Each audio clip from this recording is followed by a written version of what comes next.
What's up, YouTube? Today we're working on the Yamaha 2000 Yamaha V Star 650, doing oil change and oil filter and oil air filter. So we try to shoot this video earlier today, but it happened to my phone died, and this is a newer phone compared. So the old phone that I used to use when my recording would stop at the time that the battery would cut out and save. This one doesn't do that, so I lost all my my footage. So what I'm gonna do here is gonna try to run you through the stuff real quick. So I start off with the oil. The drain plug is down here by the shift lever.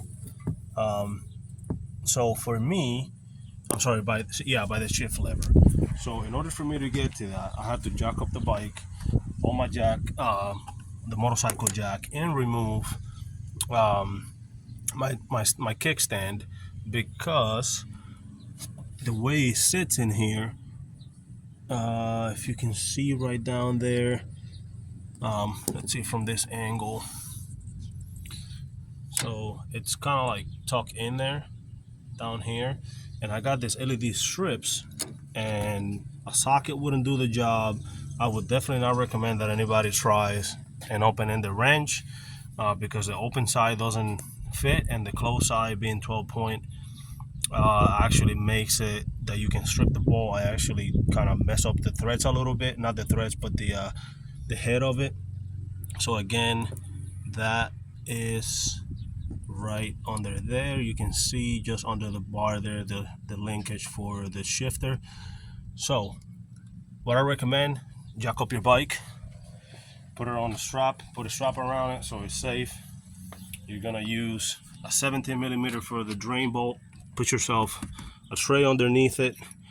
For the cover right here, which is up here, I used a 5/32 Alex wrench, or Allen wrench.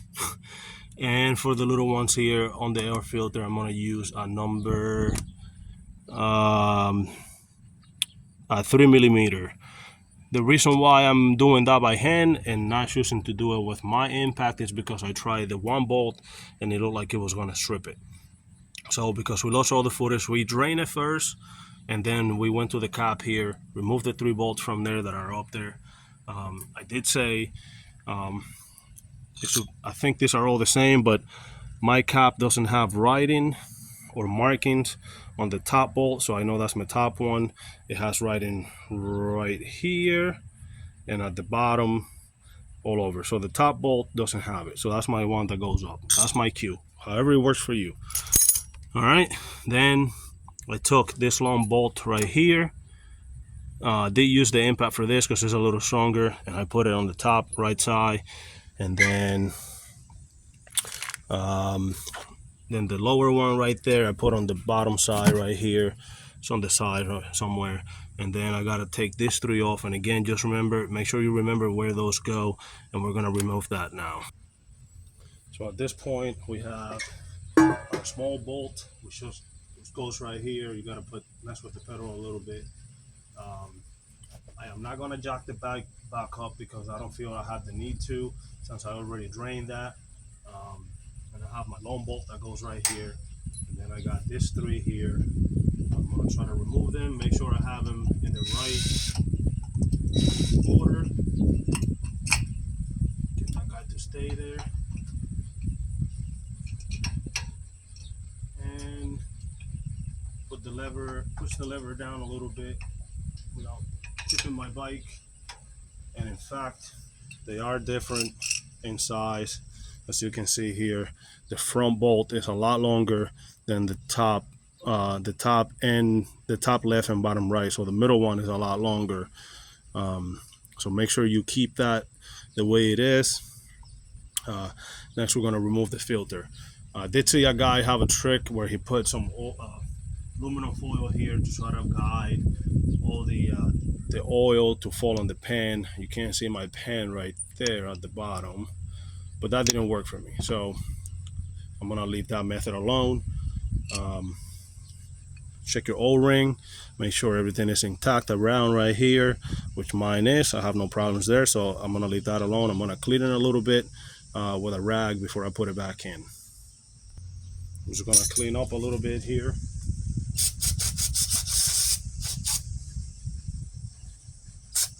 And some of that oil ran down because the wind blew my little cleaner right there off.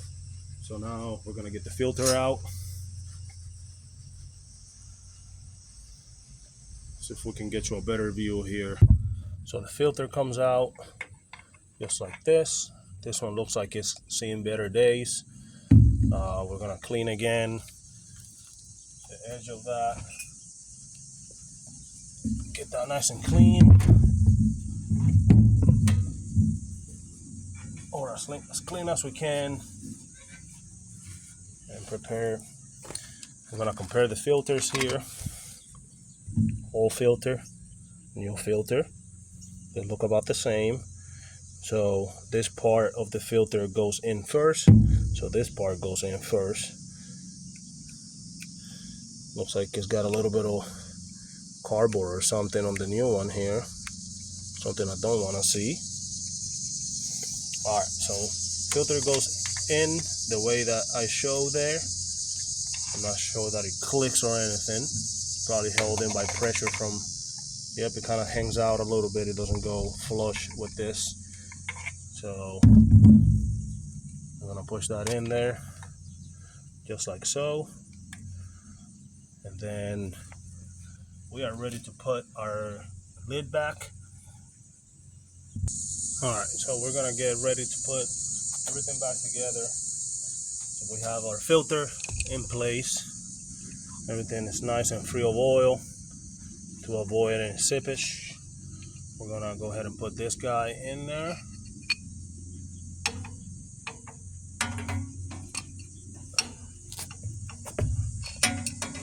He goes flush right here. Just gotta match it up, get them started by hand, and go tighten things up with a wrench right away to avoid stripping your threads. I don't have the torque specs for this one. I'm gonna go ahead and go with tight and not overkill it. There's that one. I'm pretty sure there's probably a pattern to tighten it, but we're gonna do the best we can here to go evenly as possible. Too much. I am gonna try to find an Allen wrench that I can feel comfortable saying this is about, even, because I don't know with my actually I have 3 settings. Let's start at the first setting and drive it as tight as it gets. Not as tight as it gets, but just meet the surface on all 3 of them.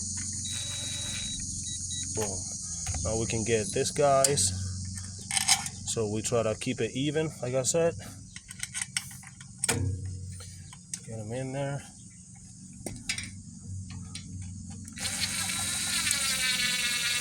One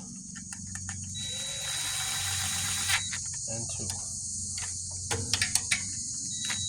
Get that one in there. Now we're gonna go to setting number 2. Start at the middle and work our way out. Middle, 2 tabs. Go here, go here, go here, and lastly here. All right, gonna go to setting number 3, middle,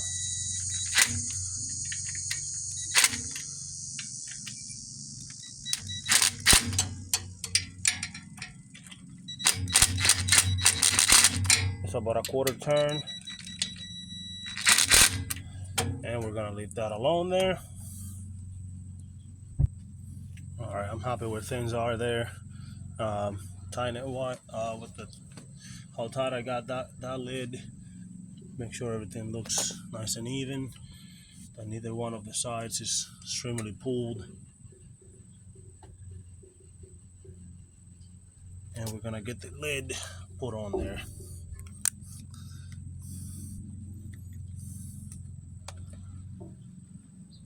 don't know why, but I feel like there's a gap there. I'm not sure if that was like that or not. I think there's a gap intentionally in there. Let's double check this real quick. All right, double check that I didn't over tight one side versus the other. I released the pressure and this didn't pull in, so I know I'm good there. So now we're gonna go ahead and put the covering cap and then proceed to fill with 2.8 liters. I got 3 quarts. I think it's 2.8 quarts. So I got 3 of them. I'm just gonna put, I think all of them. I mean, 0.2 is not really gonna do much. So get the other cap. Again, for me, the one end didn't have any letters. So this end up here, I know is my top one. I got letters here, I got letters there, no letters there. I did loosen, I loosened this, whoops. I loosened this end with, by hand because I tried the torque wrench and it almost, the impact, and it almost stripped it. So we're gonna go, I went by hand and just make sure it was really tight. So I got everything how it was supposed to be there, release in one piece. So now we're gonna go back, use the same method, and maybe just get a hand, nice and snug in there. So what I'm gonna do is I'm gonna drive them in just to meet the surface, and then I'll go from there and tighten them by hand.